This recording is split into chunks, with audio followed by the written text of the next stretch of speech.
20 February 1707 महाराष्ट्राच्या इतिहासातील एक अत्यंत महत्त्वाचा दिवस। याच दिवशी स्वतःला आलमगीर म्हणून घेणाऱ्या औरंगजेबाचा महाराष्ट्रात 89व्या वर्षी मृत्यू झाला।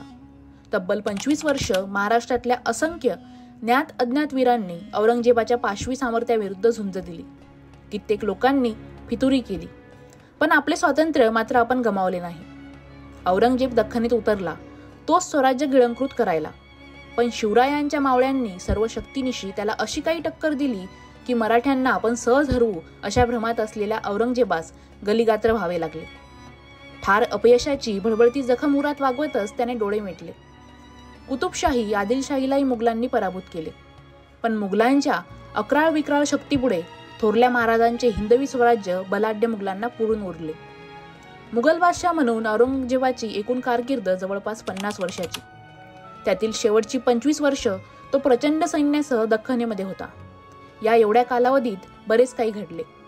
छत्रपती शिवाजी महाराजांच्या जन्माच्याही 140 वर्षाआधी स्थापन झालेल्या आदिलशाही आणि कुतुबशाही या बलाढ्य सत्तांना मुघल सैन्याने जिंकले, मात्र स्वराज्य शेवटी अजिंक्यच राहिले। औरंगजेब हा इतिहासातील सर्वात क्रूर शासक मानला जातो।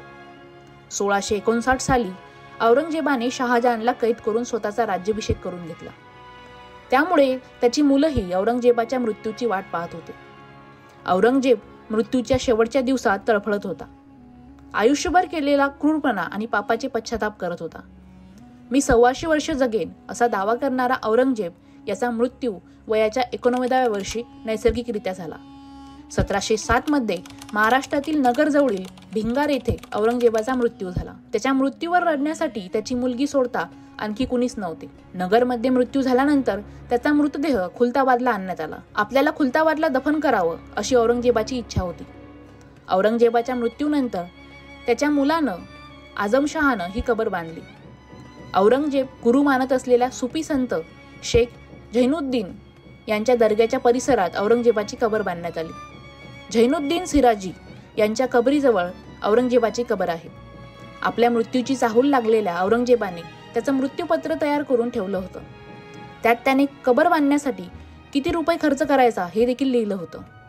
औरंगजेबाने आपली कबर फक्त 14 रुपये 12 आणे एवढ्याच खर्चात बनवायची असं मृत्यूपत्रात लिहिलं होतं। या कबरीसाठी औरंगजेबाने हयातीत असताना शिवलेल्या नमाजी टोप्यांपासून मिळालेले 14 रुपये 12 आणे वापरण्यात आले। औरंगजेब मेल्यानंतर मुघल सैन्याने लवकरच इथून दिल्लीकडे पोबारा केला। त्याच्या उरलेल्या 3 मुलांमध्ये सत्तेसाठी यादवी युद्ध झाले। इथूनच मुघल सत्तेच्या रासाला सुरुवात झाली।